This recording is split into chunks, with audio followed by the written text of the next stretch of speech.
Welcome to the Smith System Arrive Alive Whiteboard Driver Training Series. Today's topic is proper following distance. As we cover this subject, you will notice we've highlighted keys which relate to the topic being discussed.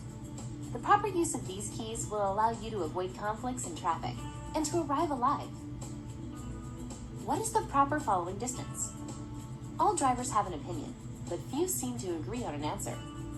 Answers may range from "I was taught to leave one car length per 10 miles per hour" to "I learned the 2-second rule when I was taught to drive."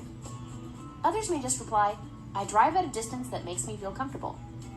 While the last answer may be somewhat correct, experience has shown most drivers are comfortable following far too closely. Most drivers equate following distance with stopping distance. They fail to consider one crucial fact. To safely stop their vehicle, they must first identify the hazard ahead.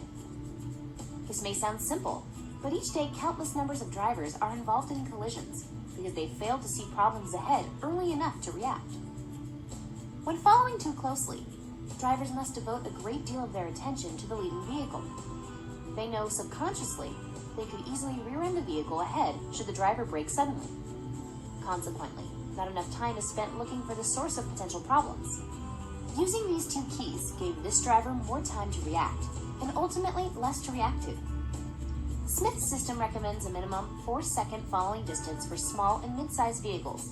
For drivers who operate trucks and larger vehicles, a longer distance of separation is required. Measuring following distance is simple. As the back bumper of the vehicle in front of you passes a fixed reference point, for example a street sign, a shadow, a painted line, or other stationary object, begin to count 1001, 1002, 1003, 1004, and so on, until your front bumper reaches the chosen fixed reference point. The number you reach is how many seconds of following distance you have with the other vehicle. By applying this technique, not only will you have sufficient stopping distance, you will be able to spend much less time worrying about what the other driver ahead is likely to do. Use the time you have saved to evaluate your ever-changing surroundings and minimize the possibility of a traffic conflict. It is amazing how much can be seen when there is ample time to look. Remember, this 4-second rule is the recommended minimum. When weather, road, or vehicle conditions dictate, increase your following distance. So you decide which driver you want to be.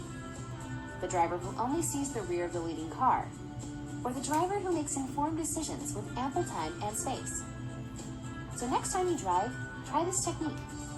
We think you'll be pleasantly surprised by the results, and may not have to back off the accelerator as much as you think. The proper following distance may help you arrive alive.